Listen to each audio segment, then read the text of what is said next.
Pois é, pesquisa é um indicador da tendência de voto, mas até que ponto a opinião pública pode ser influenciada pelos institutos de pesquisa? A escolha de um candidato é mesmo individual? Ou existe aquela tentação de seguir a maioria? Sobre esse assunto eu converso agora com o professor de estatística, Fernando Oliveira. Fernando, boa noite. Boa noite. Professor, afinal de contas, isso existe mesmo no finalzinho, na reta final de uma eleição? Uma pesquisa pode mudar todo o jogo, pode mudar todos os resultados de uma eleição? Olha, Raquel, hoje, uma pesquisa, para ir à mídia, essa pesquisa tem que ser registrada no TRE, E para ela ser registrada no TRE, exige-se que o Instituto de Pesquisa esteja com todas as suas obrigações quitadas com o Conselho de Estatística e, juntamente, essa pesquisa se tem um estatístico por trás, dando todo o procedimento, todo o aval metodológico dessa pesquisa. Então, para quem tem medo e fica em casa, eu não confio em pesquisa, isso não é uma coisa séria. Então, é sério, sim. Independente se essa pesquisa foi encomendada, por exemplo, pelo próprio candidato? É sério e não é possível isso, né? Porque pelo fato dela ser registrada no tribunal, qualquer pessoa pode ter esse acesso e verificar se essa pesquisa, qual é o público-alvo, qual foi a localidade geográfica dessa pesquisa, a faixa etária, quantas foram as pessoas por sexo, faixa etária, renda, escolaridade, Então, toda essa descrição do plano amostral, ou seja, da metodologia de coleta da amostra,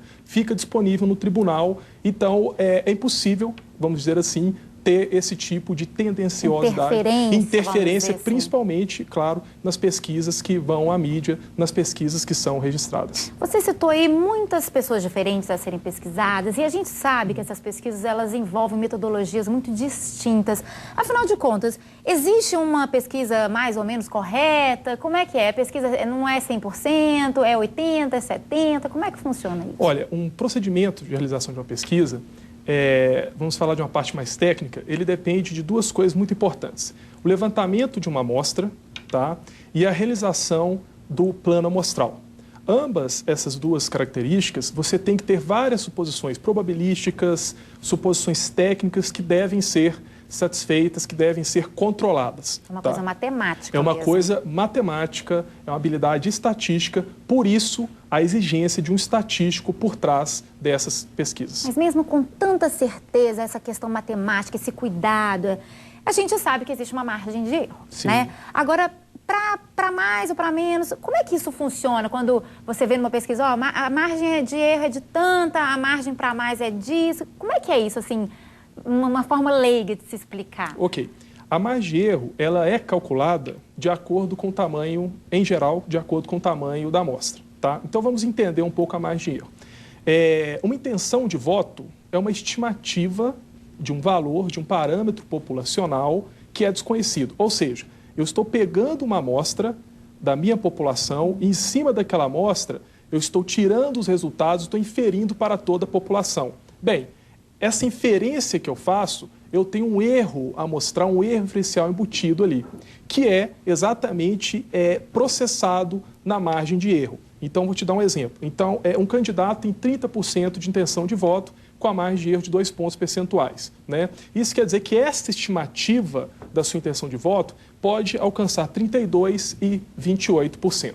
E o que o tempo, assim, tem mostrado, as análises, esses percentuais, eles realmente são pequenos mesmo, essas margens de erros ao longo das eleições, assim, elas são pequenas ou elas às vezes causam uma certa preocupação dos estatísticos? Olha, como eu falei, depende do tamanho da amostra, Então, eu já vi pesquisa com margem de 5%, 7%. É muito isso? 5%, 7%? Não, 5%, geralmente, muitos institutos utilizam essa margem de 5%. Então, a margem considerada normal, vamos dizer assim, aceitável. Aceitável, exatamente. Agora, se um cidadão ele verifica que tem falhas, enfim, baseado em algum estudo, algum conhecimento, em um determinado levantamento, existe algum mecanismo de denúncia? É o TRE? Ele deve procurar? É o TRE? Exatamente, Você tem um período que você pode entrar, se essa falha foi detectada no TRE, e essa pesquisa, obviamente, depois de analisar se realmente houve o problema, houve a falha, ela é cancelada. Muito bem. E como os pesquisadores eles selecionam um determinado público?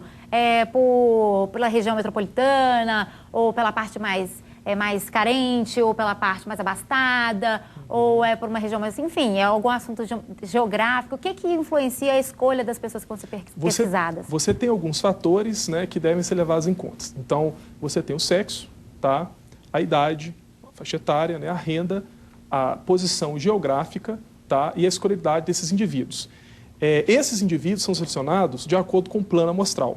E aí depende de cada público para público. Tá? Geralmente isso é feito, vamos entender assim por leigo, uma proporção, vamos dizer assim. Né? Então, ou seja, se eu tenho mais indivíduos... Uma coisa equilibrada, né? Exatamente. Se eu tenho mais indivíduos, por exemplo, do sexo feminino, na minha amostra, no meu plano amostral, eu terei mais... Muito bem. Excelente. Obrigada pelas informações, Okay. Fernando. Prazer tê-lo aqui. Prazer.